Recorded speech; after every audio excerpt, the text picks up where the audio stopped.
So today I want to share 3 simple filters that I've applied to my own life. 3 filters that have helped me get more moments right than wrong and took some of the pressure off. The most timeless advice I've learned is technology agnostic. It's about you, the life you want to build for yourself, and the choices that help you pursue that life. Some of you know what you're pursuing already. Congratulations. Many of you may have absolutely no clue. That's okay too. I remember feeling uncertain on graduation day. The sense that life was a series of really big moments and the pressure I felt to get them all exactly right. This is especially true for a group of high achievers who have sweated every grade, every paper, every exam, who have focused on having the right mix of activities, athletics, internships, and now your first jobs. I'm going to let you in on a little secret. While these things matter in the moment, they are much less consequential than you might think. You could have failed that biology test, skipped a class, never learned to play the tuba, and you'd still probably be here today. Let me tell a story of how I started to learn this for myself. When I was a student here, I had a classmate named Pat.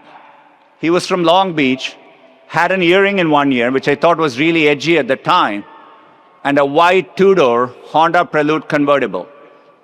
One Wednesday morning in January, my first winter quarter, we were on our way to class. He was like, "Do you want to go to Vegas instead?" I had never skipped a class. I had never definitely taken a road trip before. In fact, this is the first time my parents are hearing of it.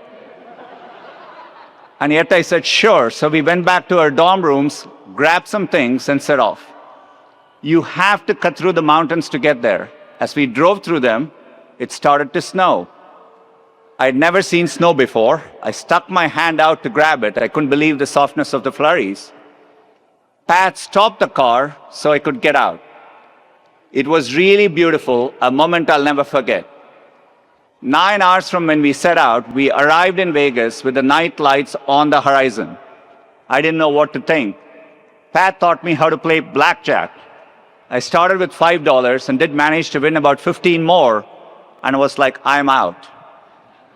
We didn't have enough money to stay long, so the next day we started the drive back.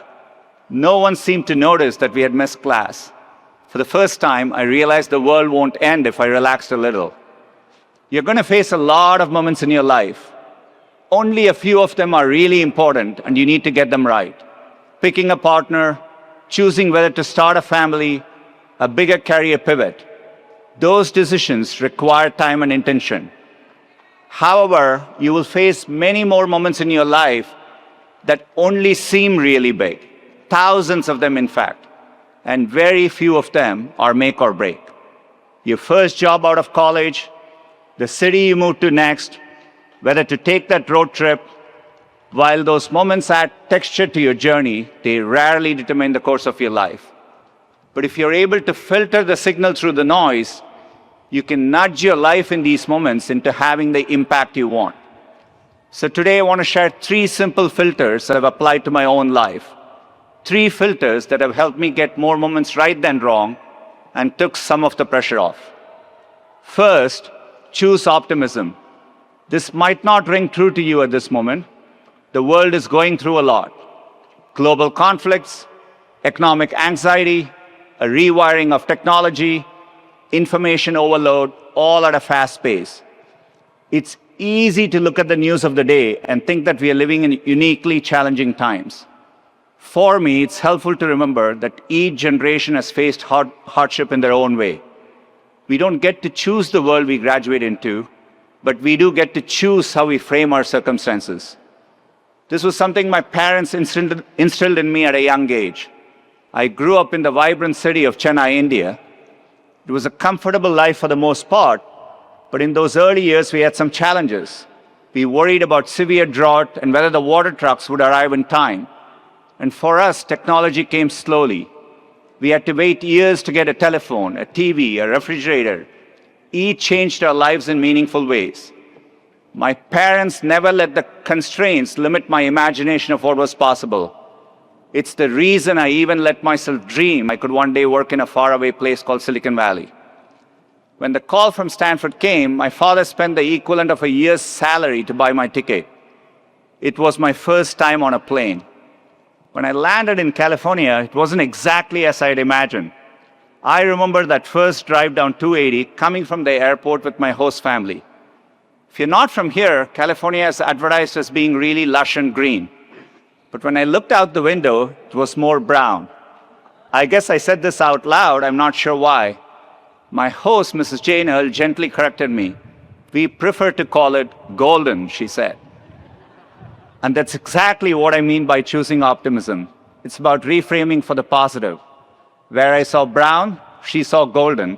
This slight change of perspective had a huge ripple effect on how I thought about the world around me. Lush forestry wasn't all that was misadvertised, if I'm being honest. The ocean looks warm and inviting on the brochure. A Stanford professor even emailed me before I accepted and used the beautiful beaches as a selling point. So the first time I went to the beach in Santa Cruz, I ran fully into the water. It was not warm.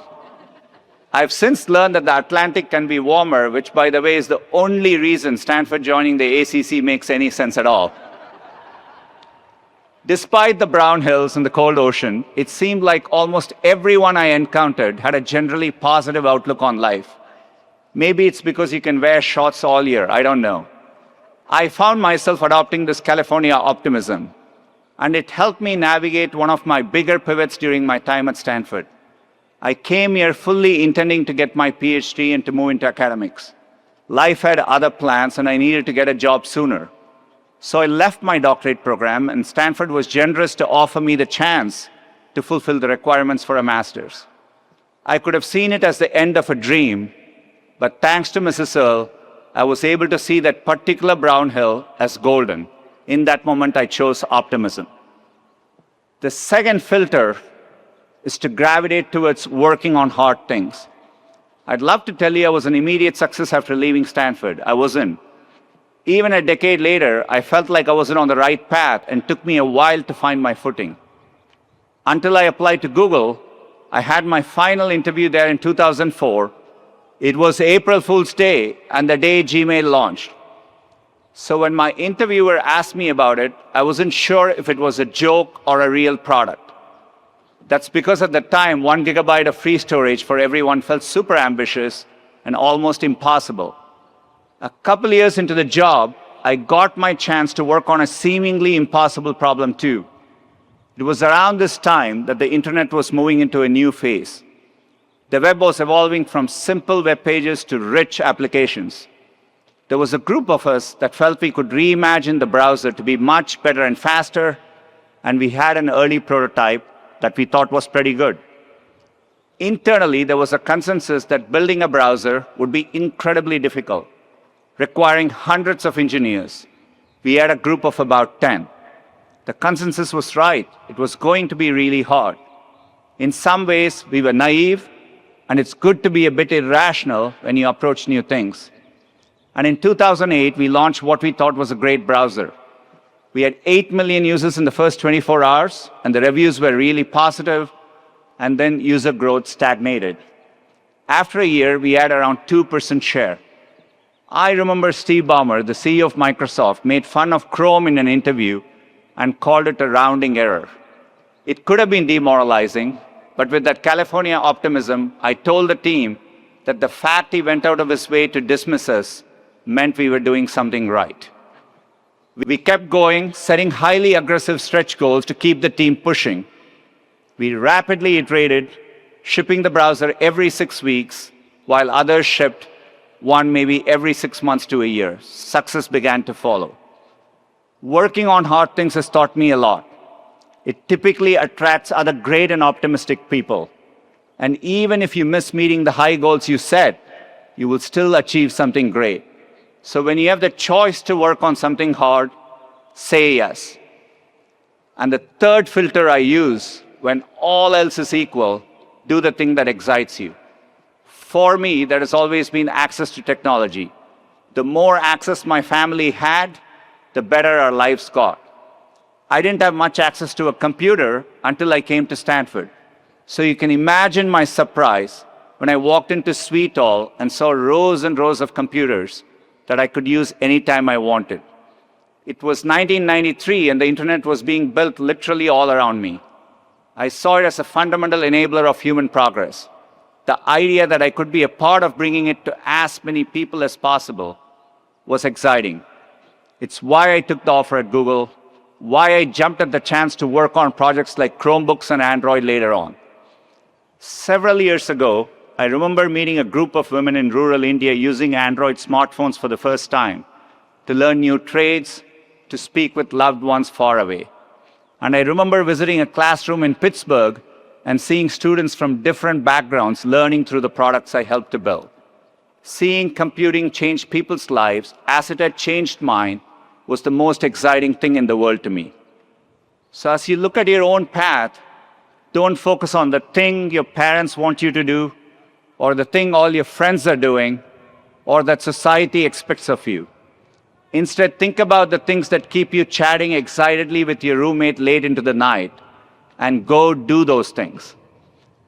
Class of 2026, I genuinely believe you're the most capable class in history, at least until next year's class. That's how progress works.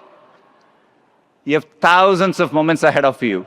The important thing isn't to get them all right, it's to find a way to keep moving forward. Sometimes we end up somewhere wonderful, like a beautiful snow-capped mountain. Other times we end up in, well, Vegas. Both are a gift. You already have the California optimism to see life's golden hills and a Stanford diploma proving you can do hard things. Now go out and set your heart ablaze. Congratulations.